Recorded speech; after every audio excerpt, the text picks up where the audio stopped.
What is going on, YouTube? So coming back today with my Mountain West preview.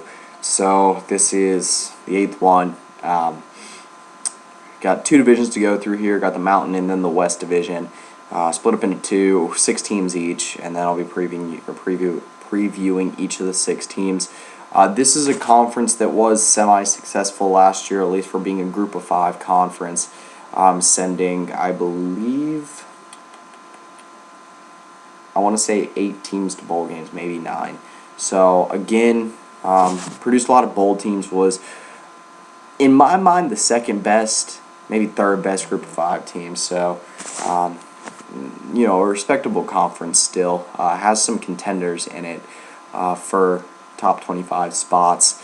And yeah, anyway, enough talking about that. Let's go ahead and slide into the Mountain Conference. Going to start bottom to top as always, and start with the Wyoming Cowboys. So Wyoming, a team that just seems to be headed downward.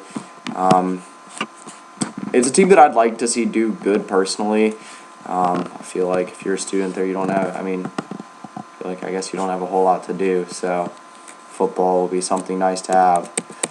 Anyway, this is a team that starts out tough against Northern Illinois, then at Nebraska.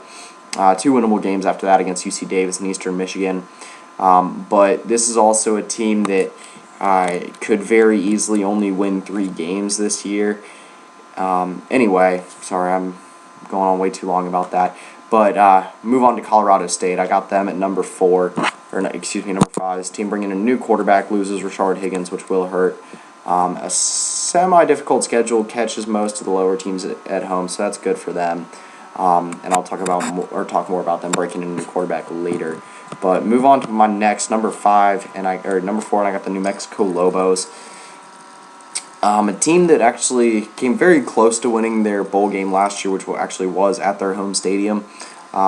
Easy start to the season against South Dakota, then at New Mexico and at Rutgers. So an opportunity to get a win over a Power 5 team right there in Rutgers. San Jose State at home after that, and then Boise State at home, so a chance to maybe pull off an upset there.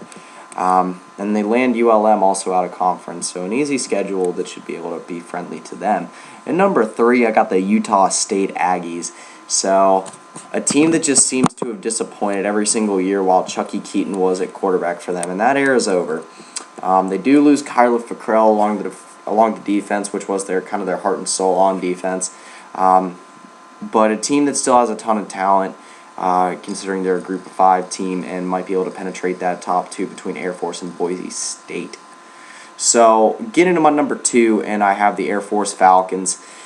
A team that returns one of the better probably the best defender in the Mountain West, and Weston Steelhammer, a guy that actually had to miss most of their bowl game against Cal last year because of a targeting call. But they start out the season pretty easy against Abilene Christian, Georgia State. Georgia State will be a good Group of 5 test for both teams.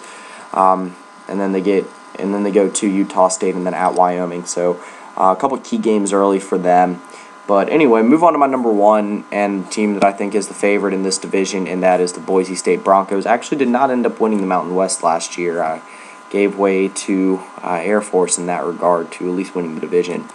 And this is a team returning Brett Rippon that I just like the direction they're headed in. I think that Brian Harsin will be able to point this team in the right direction this year, and Boise State can finally get on the road to where they were previously. So move over to the West Division, and at number 6, I got the Hawaii Rainbow Warriors over there on their own little island.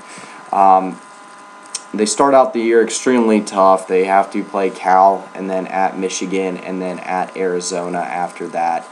A team that normally has a run with a lot of Pac-12 teams, but anyway, probably going to be a tough season for them. Not much in the way of talent on the team, and probably at the bottom of a very weak division. So at number 5, I got the UNLV Rebels. Again, another team that I could see struggling this year.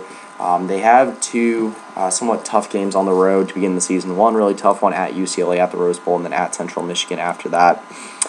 They do draw some of the lower teams in the conference at home, Colorado State, Fresno State, Wyoming, Nevada, so that'll help them out. Maybe be able to sneak in a few wins to get a bowl berth there. But anyway, move on to number 4, and I've got the Fresno State Bulldogs. A team that's looking to get back into the bowl groove. Start off pretty difficult at Nebraska, and then have a few games that are a little bit easy before that against Sacramento State, Toledo, and Tulsa. Before they go to UNLV for one of the bigger games of their season at Nevada, then San Diego State at home. So they got an early rough stretch that's actually very key for them if they want to be able to contend in Mountain West Conference or West Division. So at number 3, I have the Nevada Wolfpack. A team that actually brings back quite a bit of talent on both sides of the ball.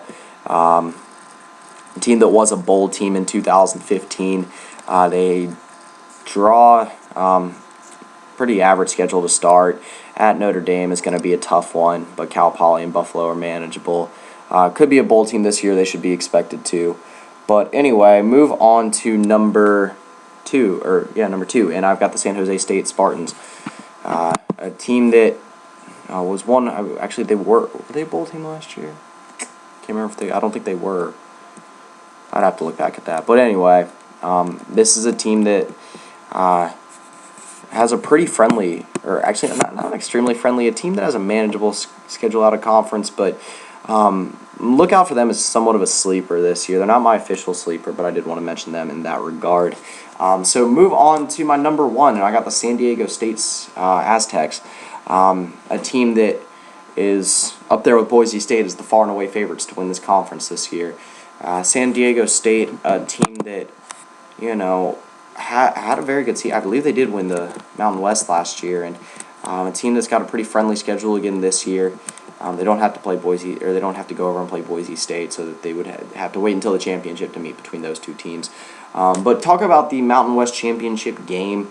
I do think that Boise State is the favorite to take it this year, and I do think they will take it pretty handily.